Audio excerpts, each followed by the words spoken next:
Fuck you, man. Welcome back, everybody, to the Nerdcore Podcast, the podcast that reviews movies and talks that nerd shit. This is episode 644, and is your review of Fear and Loathing in Las Vegas. As always, this is the Nerd Chicano Heroes Show, alongside my wonderful co-host, Brad Young Yoda. What's up, everybody? Welcome to a wonderful, wonderful Thursday evening. Oh my god. Thursday live and early for our patrons over at patreon.com/slash the nerdcore at the $1 tier. You get this episode live and early before anybody else gets to watch it on Saturdays at 12 p.m. Central Time.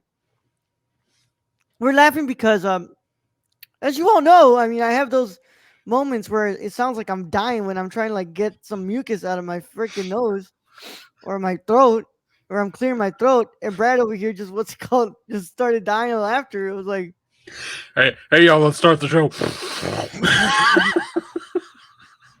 yeah. That's all I fucking heard. There's one really funny TikTok of this dude who's like saying like when you're in the bathroom and that one coworker comes in, it's just him going. But my man, you dying? I was like, I've never felt more fucking what's it called? My I never man, felt when's the more last called time you out. had a checkup? Yeah, I never felt more called what's it called called out in my life. Oh my god. Oh my god, Brad. Happy Thursday, Brad. How are you doing today? I'm doing all right. Doing all right. You know, Yeah? pretty good day. It's How's work windy. today, man? Not bad. It's windy over here, so windy and cold, and it rained. So we get Yeah. all three things. Nice. Um Not much going out here for me either, man. I was just went to work and been trying to get through a movie for cinema condition this weekend, so I'm just doing a lot of stuff right now for that. When you're 65% phlegm, that'll happen 100%, Stacy. I'm glad somebody understands. I'm like 65% phlegm, bro. I mean, Raul is a booger. Yeah, yeah. But just been getting through some stuff, doing some research, writing notes and all that stuff. So it's yeah, we're nearing the end. We're nearing the end of season 2, and I'm really excited to get it done because it's been taking a long ass time for me to fucking get done with the season. But yeah, and then when I get to take my rest, and I get to what's it called, come back to prep for season 3. But yeah, just did that. I watched this movie yesterday, and I yeah, I haven't been watching anything else but the stuff that we need to fucking watch, man. I I need to did sit watch down and watch the holdovers. I did watch 3 episodes of Echo, so I did do that. Nice. Yeah, I need to get on that because we're gonna be doing a review of that next week. Um, but yeah, tomorrow I'm gonna go see Coreda's new film, Monster, and then Saturday, Soul is being re-released. Well, not re-released. It's being released in theaters for the first time because that one didn't go to theaters when it came That is out. that Disney Soul. The Pixar Soul, yeah. Oh, that didn't get to theaters. Oh, that was pandemic era, Brad. Okay, that's a good movie. Started it myself. Looks promising. Yeah. So I'm gonna go do that on Saturday, and then Sunday got to record cinema condition, and then on Monday we're gonna have to figure out. Might have to do it on Tuesday the review if I get out too late because I have an advanced screening of Ava DuVernay's new movie. Yeah. Hmm. Which, by the way, man, they are doing Ava DuVernay so fucking dirty with the promotion for this movie, bro. Like, it's crazy that the main actress was like outside of a fucking what's it called? I think outside of the gold, not the Golden Globes. She was like I don't know where she was, but she was outside of like a venue handing out fucking what's it called advertisements, so that way they can go and check out the movie at the local AMC. Like, the fact you gotta fuck your own main actress and like, come on, Neon, what the fuck are we doing here, man? Yeah, especially with a name like Ava DuVernay, Yeah, who's with made Ava DuVernay behind it, quite bro. a few hits in Yeah, recent years. yeah, it's crazy, man. It's like the one who fucking directed Selma, 13th, fucking When They See Us, like, and you got her main actress, what's it called, standing outside giving out fucking passes, man. Like, Wasn't in the budget. you know, it's crazy, man. Yeah. And then we got fucking, what's it called, A24 over here fumbling fucking multiple bags, but that's nothing new. You know, or fucking A24 always fumbles, what's it called, fumbles, promoting their films and sending them out for, what's it called, awards consideration. I mean, A24 making the bag in the theaters though. Yeah, they are, but damn, bro, like, what's it called? 90, like, there is no fucking way that Zac Efron shouldn't be nominated for SAG. And then fucking Zone of Interest hasn't come out for shit. What's it called? He's only playing like select cities. And it's just like, come on, man. Like, do we want to get the ground moving on these movies or not? Whatever, man. It's just, I've never been big on the award scene anyway, so that that's my opinion on it. well, Make your money in the theaters. That shows you enough. man. Some people just deserve to have that record because like, this man puts out like a I career mean, making performance, you Brad. don't think the reviews coming in for Zach Efron's performance doesn't tell him that he made a good performance? But that's a little extra What push, bro. he needs a little statue to tell him that. There's a How about giving percentage of the movie earnings? How about that? That would be it's better. that extra push, bro. That what's it called can make these movies. What's it called? Like get even more money at the box office. I mean, that's up to A24's I guess think tank. Yeah. But other than that, man, just chilling, man. Just chilling. There's an arrow sale happening at Barnes and Noble, so I need to just calm down before I go and spend like a fuck ton of money there. Um, even though I bought Barbarella, so yeah, yeah. Oh man, but yeah, Brad. Nothing else going on here, huh? Nope, I ain't got Yeah. nothing. Oh, I've been playing Fortnite and what's it called Warzone with Eric, and I want to kill myself, man. It's got to be one of the most annoying and frustrating parts of my life is having to play a video game with my brother. First day we were playing, he leaves me in a 2v1 situation, and I tell him, where the fuck were you? He goes, oh, I was watching the football game. And you say I'm bad. Escape the backrooms. Yeah. So that I just need to get that one off my chest. Like, and then the guy starts rambling and fucking what's it called? Rambling and what's it called? So you can barely hear the other motherfuckers who are playing with us. And I'm like, Eric, shut the fuck up, man. I'm trying to hear a call out here. I can see it. I Yeah. can see it. Yeah. God, man. Well, yeah, I'm surprised he's not. He's probably at work. That's why. He's probably why he hasn't fucking messaged me and be like, "Hey, we playing?" Are we playing tonight? Yeah, fucking motherfucker, bro. But yeah. Well, Brad, today we're gonna be talking about here at 24. We value awards so much that we put Iron Claw in for consideration for the 2019 Oscars. Yup, yup. Oh my god. Well, Brad, today we're gonna be talking about another our second Terry Gilliam film in here because we did do 12 Monkeys back in the day. So Hmm. today we're gonna be doing Fear and Loathing in Las Vegas, and this is gonna be new for me because we haven't had to do this in a while. But if you haven't watched what's it called, Fear and Loathing in Las Vegas, you should probably get out of here if you care about spoilers. But if you don't care about spoilers, or you've already seen the film, go ahead and stay. Either way, how it goes is your one and only spoiler warning, and it is in effect in a 5, 4, 3, 2, 1. There you go. Come on. There you go. My God, bro. Any day. Any day now. Yeah. I don't got a lot to read, Brad. So Fear and Loathing in Las Vegas is a 1998 American stoner road black comedy film adapted from Hunter S. Thompson's 1971 novel of the same name. It was co-written and directed by Terry Gilliam and stars Johnny Depp and Benicio del Toro as Raul Duke and Dr. Gonzo, respectively. The film details the duo's journey through Las Vegas as their initial journalistic intentions devolve into an exploration of the city under the influence of psychoactive substances. Fear and Loathing in Las Vegas was released on May 22nd, 1998 by Universal Pictures. The film received mixed reviews from critics and was a financial failure. All right, Brad. Well, You got fucking 4 screenwriters in this. Damn. Terry Gilliam, Tony Grisoni, Todd Dives, and Alex Cox.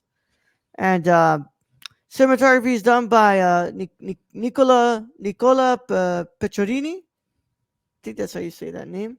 Did he shoot anything else from what's it called? Gilliam. Yup. He shot what's it called? Fear and Loathing, The Brothers Grimm, Tideland, The Imagination of Doctor Parmusis, The Zero Theorem, and The Man Who Killed Don Quixote. Hmm. Yeah. Yeah. Yeah. All right. Those are some movies. Yeah. Edited by Leslie Walker, who I believe what's it called is also his. What? No, I don't think so. Yeah. Oh wait, Brad. Fun fact, Brad. She edited what's it called, Mamma Mia. Ah, Music is done by Ray neat. Cooper. And Brad, Ray Cooper, what's it called? Wait, he's worked with fucking Billy Joel, Elton John, George George Harrison, Paul Harrison, Paul McCartney. McCartney. What Oh, the there you hell? go. That's probably the biggest name out of all of them. Yeah. The film sits at actually, no, not 2 hours, an hour and 58 minutes. And on an $18 million budget, it made $13.7 million at the box office. Yeah. Well, it's not like the biggest I mean, failure of all no, time, that's not but the biggest failure of all time. And that honestly, didn't break even. this I'm surprised this movie cost $18 million. Doesn't look like it cost 18 million. I ain't even No, gonna lie to you, bro. no. Yeah.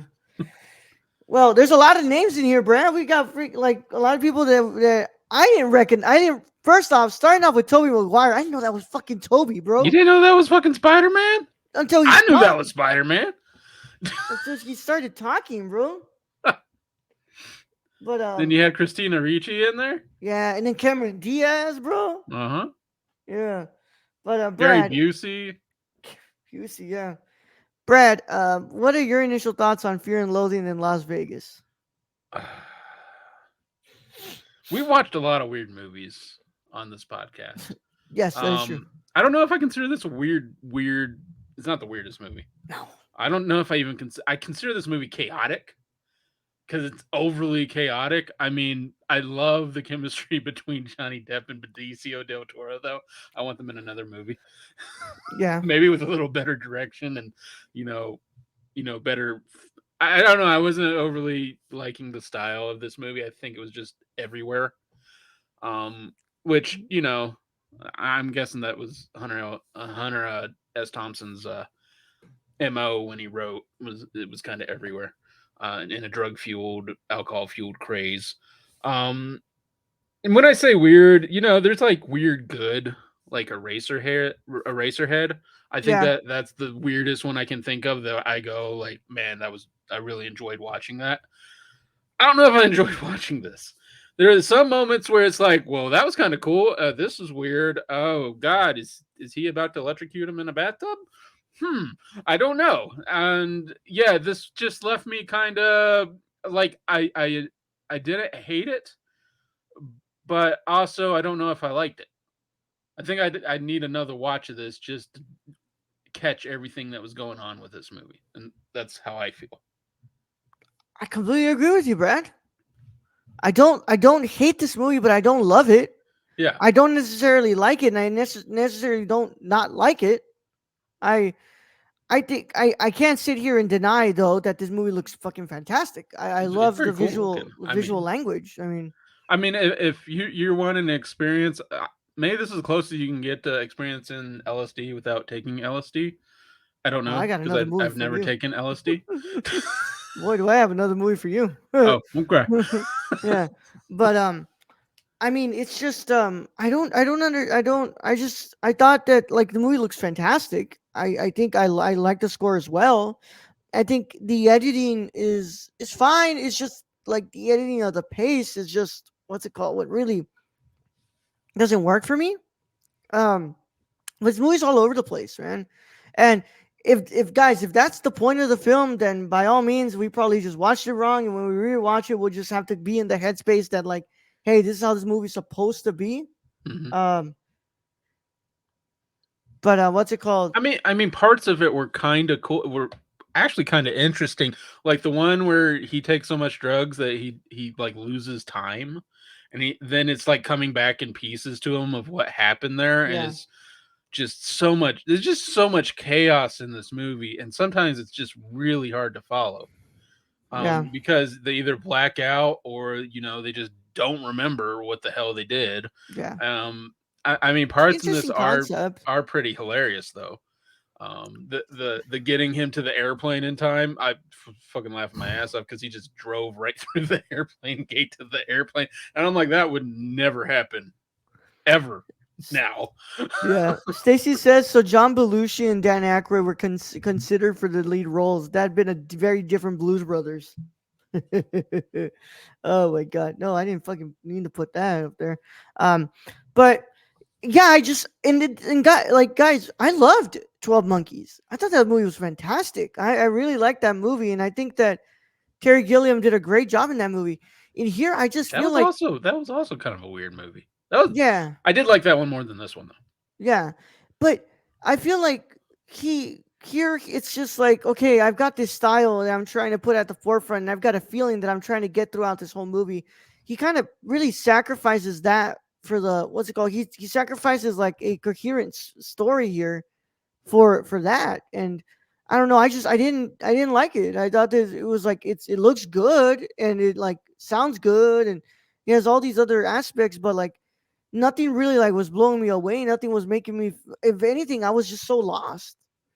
Yeah, and I mean, I think Johnny Depp and Benicio del Toro, Great chemistry. I think they did their best in this.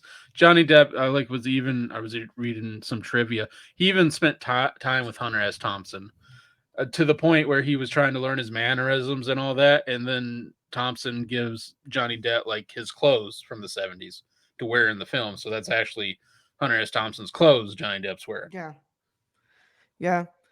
I also thought like some of this like I thought it was pretty cool how he had the like the people turned into fucking reptiles and shit. Yeah, I mean that was like some that was like almost Jim Henson like styled, you Yeah, know, puppetry, I guess you could say, because it looked like not puppets, but they were made like in a Jim Henson studio, yeah, like Teenage Mutant Ninja Turtles. It was kind of to that effect. They were really good looking costumes. yeah. And then like what's it called? The fucking trip on the adrenochrome, bro. Like holy shit, what the fuck was that? That's something to stay away from, my friend. Yeah, isn't that like the whole like yeah? You know what? I'm not what's it called? I'm not gonna bring up adrenochrome. Yeah, I'm not gonna bring that up. I'm not gonna bring that up. Um, yeah, I'll talk to Brad about that later. But I mean, people in the chat, like, if you've had experiences, go ahead and put what your yeah, experiences were, um, from this movie. but like these guys are just on so much goddamn drugs, bro. Like That's the thing. Like, that's the point. they aren't. Yeah, that's the point, and they aren't faithful storytellers because of it. Well, yeah, I feel like that's the whole point. Like it's the unreliable narrator, right? Yeah, Like yeah, like exactly. what That's actually is fucking happening here? Like yeah, and bits and pieces of it probably are true, but how much of it is true, you'll never know. yeah, it's like Taxi Driver. It's like at the end, how much is true of what Travis Bickle is saying? Like we'll never know. Mhm. I don't necessarily believe that Travis Bickle is saying the truth at the end. I think it's what he believes to be the truth. Yeah, But here it's like it's the same thing. It's like is it true what's it called Raul and Gonzo like are what Raul's saying about all this stuff? It's like probably not, but who knows? But it's just this like I said, this movie's just kind of all over the place, man. And like I don't mind when movies try to be like unique and they try to have a different look and a different spin. But when you do that so much to the point that you're sacrificing this story you're trying to tell, and it almost feels like as if the story is secondary, it's like, yeah, that's where you lose me, man. and we've seen a ton of movies based on books. I mean, most of Kurosawa's movies are based on books. Yeah. Like, truthfully, and I don't need to go read those books in order to understand the movie. I feel like I need to go read this book just to figure out like how close to the movie it stayed. and I feel like it'll be pretty close because I don't know if you can like come up with all this on the fly. Like I think you have to have something there to be like, oh yeah, you just saw bats. Yeah, yeah. But yeah, man. But necessarily like I'm just meh on it, bro. Like, and even then, I'm not like I give it like half. I give it a little higher than meh, but it's just like that's just me being interested in what's it called, wanting to seek this out again and see, well, how does this play out once I've already seen this and I know that this is a movie where these motherfuckers are like high at their asses, they don't know what the fuck they're saying, so like I don't know. I And think I think you miss things. Like it's one of those movies. The first watch, you're gonna miss a lot of stuff yeah, because there's so much stuff going on. And I think like the second watch, you'll catch on to more things, and some things that you didn't see before, you'll see, and you'll find it entertaining or funny. That's why I'm saying like I need a second watch of this to yeah, really kind of bring it into perspective on how I feel about this movie. yeah. So Brad, what is your final verdict on Fear and Loathing in Las Vegas? I think I'm gonna give Fear and Loathing in Las Vegas a 6.5 out of 10. Damn, Brad, I'm coming in lower than you. I'm going a little slighter down the middle, but I'm gonna give Fear and Loathing in Las Vegas a 5.5 out of 10. It's enough interest for me to want to rewatch this and try to like understand a little bit more, maybe read some articles and reviews and stuff like that. But I necessarily can't say that I like this movie or I don't like it. I think that I'm just like it's whatever to me. And I the, do like Johnny Depp and Del Toro yeah, though. I think that yeah, was a for great sure. pairing. What I'm really impressed with is I'm really impressed with like the chemistry, the camera work, and the score and sound design. But everything else is what's really lacking for me. Also, I think this is the start of when Del Toro started farting in each of his movies. I cannot confirm that, man. I cannot confirm that, bro. So like, you can go ahead and confirm that one for me. I can't do that one for you. Stacey, I'm going to need you to watch through a few Del Toros and confirm that for Yeah. me. With that said, thank you for joining us for our Fear and Loathing Las Vegas review. As always, can you please check us out on the nerdcore.com? That's our website where you can find reviews. I just uploaded a review this week. Did a nice little review of The Boy and the Heron, which is you can go and read right now.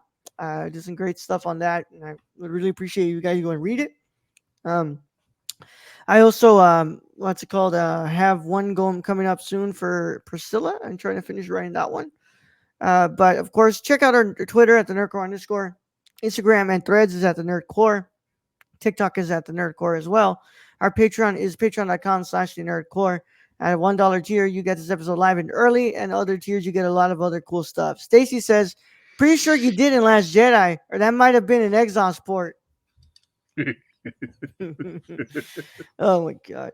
And as always, our Discord link is in the description below, so go and talk to us on there. We would like for you all to join us there, and also make sure you leave a comment here. What do you guys like? Are we completely wrong about Fear and Loathing, guys? What are we missing out of this movie? Talk to us in the comments. Tell us all about it. What do you think? Because we really want to know. And of course, if you're watching this on YouTube, make sure that you leave a like on this video. And if you're new here and you haven't subscribed, please subscribe to our channel and click the notification bell so you don't miss a single review on this channel. And of course, if you're listening to this on your favorite podcast app of choice and you have not followed us, please do and make sure you leave a 5-star review because that helps us out a lot too. And for now, we will be back next week for some more Kobayashi films and some more films. But for now, that's all we got for you guys for this week. And I know that me and Brad were trying to sit down and record some extra reviews here because Brad did watch some movies that I would like for us to have some coverage for here on the channel. I'm about to start covering Slam Dance, so that's going to be fun, and we'll see. You can look forward to coverage about that on the website. So, just keep an eye out for that. But for now, Brad, let's get them out of here, man. All right, Rome. Thank you, being host as always. Thank you to Stacy for joining us in chat today. Thank you to everyone who joins us in future chats. Thank you to our listeners out there, our patrons' words. We appreciate each and every one of you. And to end this episode, yeah, Don't do adrenochrome. or if you do it in small amounts. Do it in small doses. Do it. Don't go all out. Also, don't listen to the White Rabbit while you're tripping on fucking on LSD. And don't destroy your each and every hotel room you get into. Just don't. Yeah. It's kind of rude. Anyways, young Yoda out.